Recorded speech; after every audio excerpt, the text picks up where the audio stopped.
Hi guys, good morning po. Ang ganda ng panahon ngayon dito sa Guernsey. Nandito po ako sa may dining area namin. Tapos umiinom ako ng kape.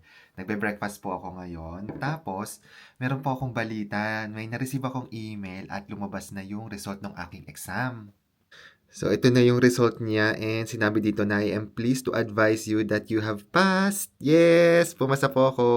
Super happy ako na pumasa ako kasi ayoko na ulit mag-take ng exam. Although, halos lahat, parang feeling ko may pakiramdam naman ako na feeling ko papasa ako kasi nung sinasagutan ko siya, ang technique ko lagi, especially na nagbo-board exam ako, parang iniisip ko kung ilan yung feeling ko hindi ako sigurado sa mga exam para alam ko kung babagsak ba ako o hindi. So, dito sa Life in the UK, 75% yung passing rate and 24 questions yon. So, anim lang yung pwedeng maging mali ko. So, binibilang ko kung alin ba dito yung mga hindi ko sigurado. And parang less than 6 yung hindi ako sigurado, the rest sigurado ako doon sa mga sagot ko. Kaya parang may pakaramdam ako. Actually, yun yung ginagawa ko kapag nag-e-exam ako lagi. Parang binibilang ko kung ilan yung parang hindi ko sigurado. Tapos kinakount ko na siya. Parang sige, mali ko na to. Halimbawa, mali to.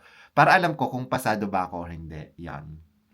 Tapos guys, itong exam na to, hindi pa to nangangahulugan na permanent resident na ako dito. Isa lang to sa mga requirements and marami pang mga requirements na kailangan. Tapos, yung para makapag-apply ako, 2 years pa bago po ako makapag-apply. Pero itong exam na to, isa to sa mga requirements. And tinake ko na siya. So, luckily nakapasa po ako and yon.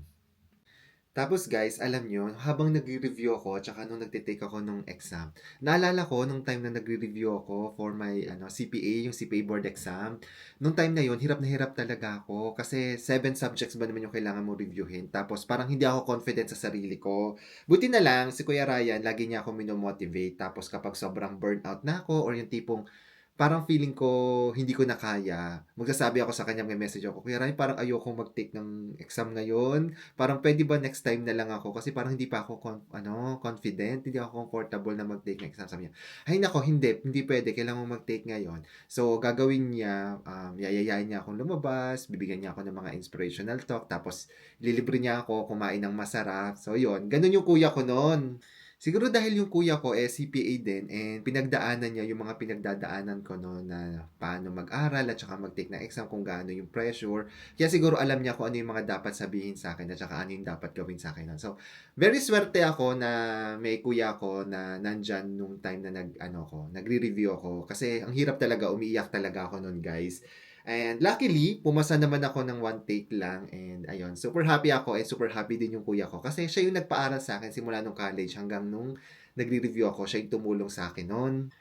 Kaya super grateful naman ako sa kuya ko kasi nga hindi ko mararating kung ano yung narating ko ngayon, kung nasaan ako ngayon kung hindi dahil sa support at sa guidance niya. Kaya ayun, anyway, naalala ko lang kasi nga nung nagtitake ako ng exam, parang bumalik sa akin lahat. And ayun, thank you po sa lahat ng mga nag-well wishes sa akin, sa mga good luck po ninyo. Ayan, pumasa po talaga ako. So thank you! So ayun po, bye-bye!